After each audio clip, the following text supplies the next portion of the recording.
once again, like to welcome everyone to Tune In Tuesday.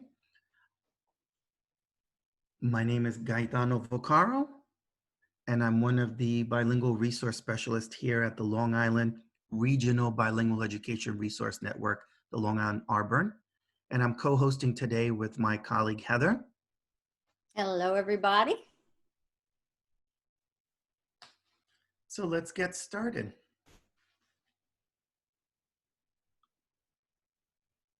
So just want to say hi and to welcome everyone.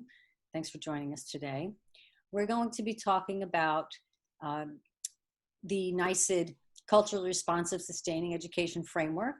And this is a two-part session. We have our Tune-In Tuesdays and our Follow-Up Friday. And there's so much to cover on this topic that we decided we needed to break up some of the lecture portion and the information sharing to make sure we cover it adequately. And on Friday, so if you'll join us on Friday, we're going to provide a lot more instructional resources and ways that you can incorporate culturally responsive sustaining education in your remote learning environment. Today, we're going to just talk about the document and actually just identify what culture is and what the state is hoping to accomplish by publishing this position paper, which is essentially what it is. And if you notice on this slide, there's a QR code and there is a link that will take you to all of the resources that are used to support this training so that you can turnkey this training for your teammates or colleagues. And maybe we may want to go back. Right. So if you need to, you could bring your phone closer to that QR code. iPhone people, you already have it automatically built in. Android people, you may or may not have it. If not, not a worry. It'll be available on our website anyway.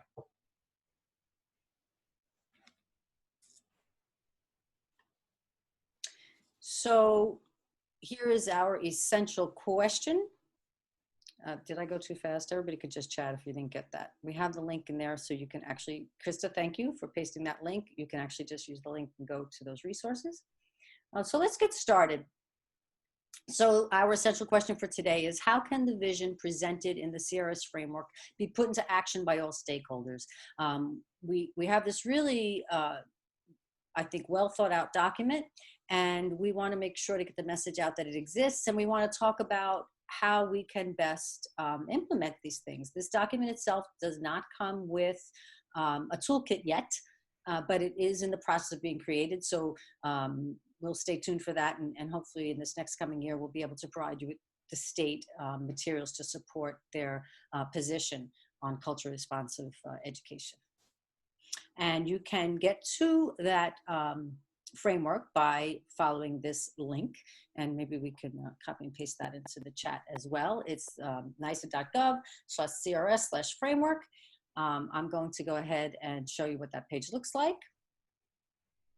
And you can see here that there's an explanation of this document, as well as links to the PDF of the document itself.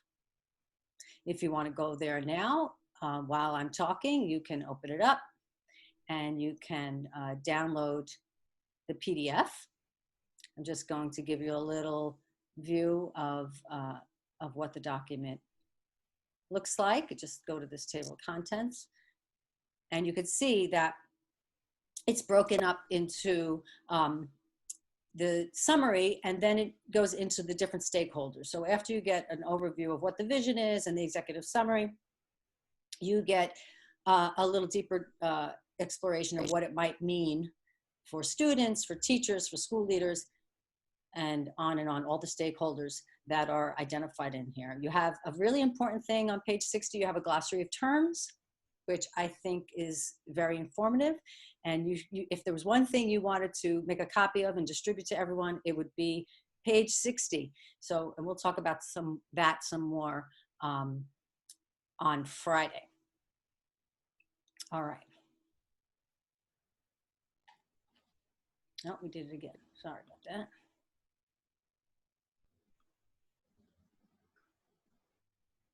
So, what is the goal of this framework? The goal of the CRS framework is to help educators design and implement a student-centered learning environment, emphasis on student-centered, that affirms racial and cultural identities and fosters positive academic outcomes, develops students' abilities to connect across cultures, empowers students as agents of social change, and contributes to an individual's engagement, learning, growth, and achievement through the cultivation of critical thinking. So this is the language directly from the document that's explaining their goal. And I think that this is directly aligned to, obviously, to 21st century learning and the idea of student-centered, student-driven instruction. But the importance is, what makes it unique is that we are taking a close look at how we affirm racial and cultural identities and how that impacts learning and how we are able to connect across cultures and understanding what the true definition of culture is, because I think there's sometimes a variety of ideas around that. The thing regarding social change, we'll talk a little more about social change and how we can help students understand systems of power and how to identify power structures. And finally, just make it a more engaging environment for critical thinking and conversation. So the state has a vision, and these are they want students who experience academic success, all students, right? That they should all be members of a learning community who understand themselves as contributing members, right? That they can demonstrate an ability to use critical reasoning, and that they're self-motivated and can set goals for their own learning and growth. They want to see students who are socio-politically conscious and socio-culturally responsive. And we're going to talk about that a little more in the presentation. And students, finally, who have a critical lens through which they challenge inequitable systems of access, power, and privilege. So what does that mean? It means that now looking at the world with a lens that can say, this is an inequitable situation, and how can I challenge that, and what can I do to support marginalized voices, whether it's I am being in some way discriminated against or not represented, or if there's someone else in the room, or if they're reading a text that demonstrates one viewpoint, that they're able to express the other viewpoints.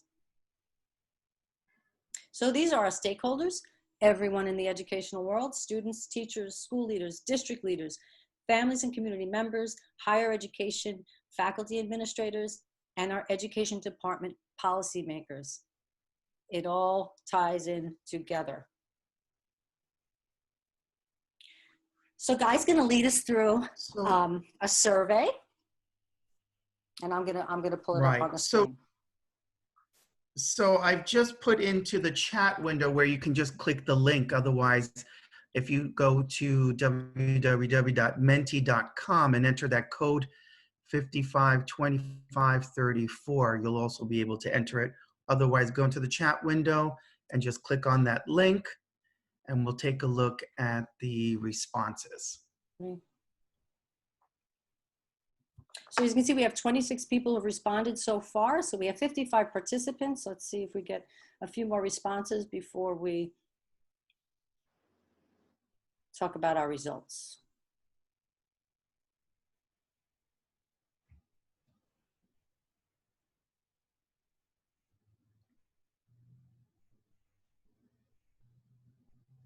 It's interesting watching them move. Yeah. Well, what I love about this particular survey tool, Menti, you can do a lot of different visual representations of what the students' responses are. And for language learners, this is a really great way to level the playing field a little by reducing the linguistic load and using images to elicit responses before conversation, kind of activate some background knowledge, some ideas before you get into a discussion. And they can share their thoughts their ideas conceptually through an image. So it's interesting. So we have 44% with the hands in the circle, followed by the world. And then we have the different colors and the paintbrush. And finally, the tree with the branches. And so if you wouldn't mind just taking a moment in the chat window, let us know why you chose what you chose. So if someone chose A, the hands, why did you choose that? If you wouldn't mind just putting that into the chat window. Same thing for B, C, or D. Tell us why you chose what you chose.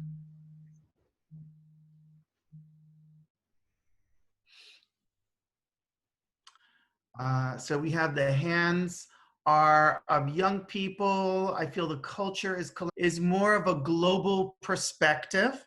Okay. We did have what, 6%?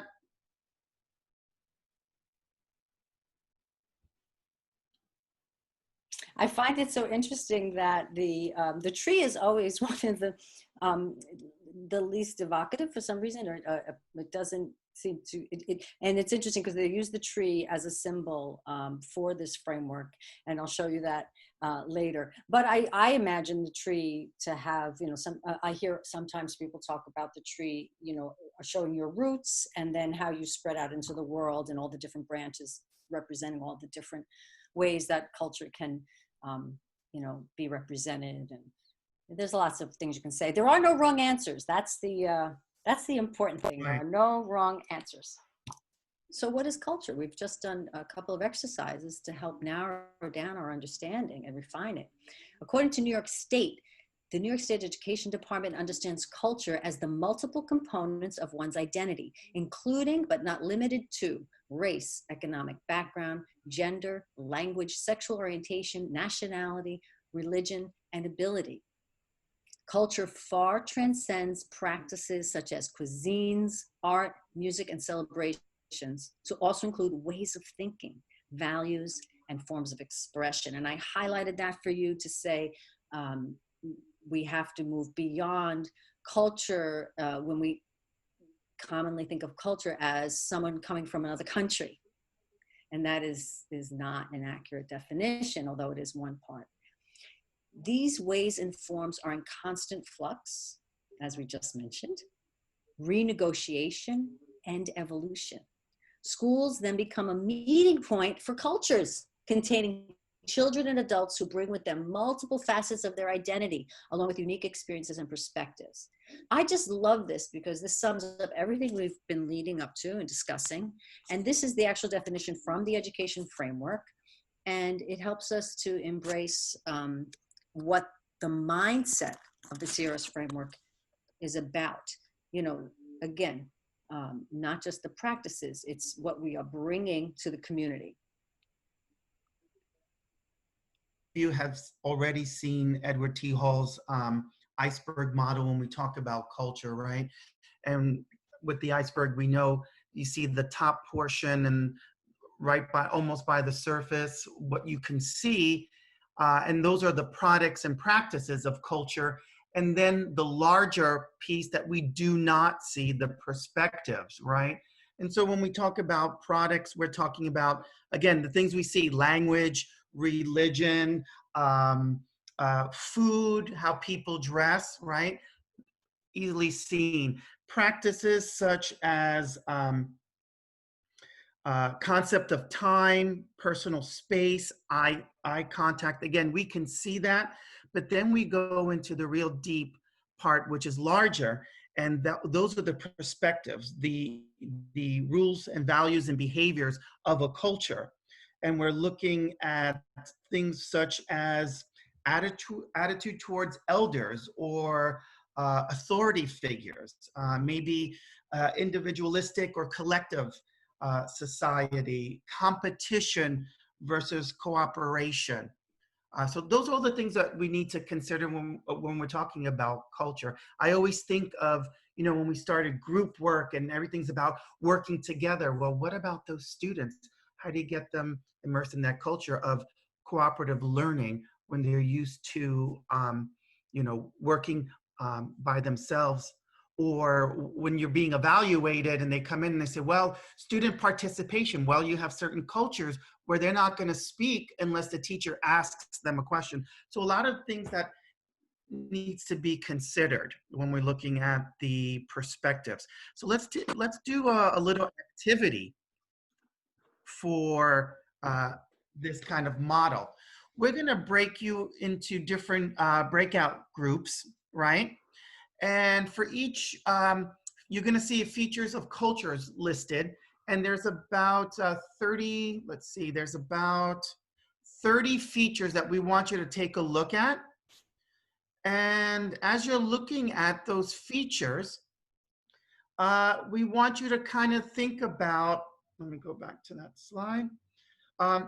Think of one example common to people in your culture, whether it be here in the United States or the country maybe where you were born and lived most of your life. So we're going to break you up into groups.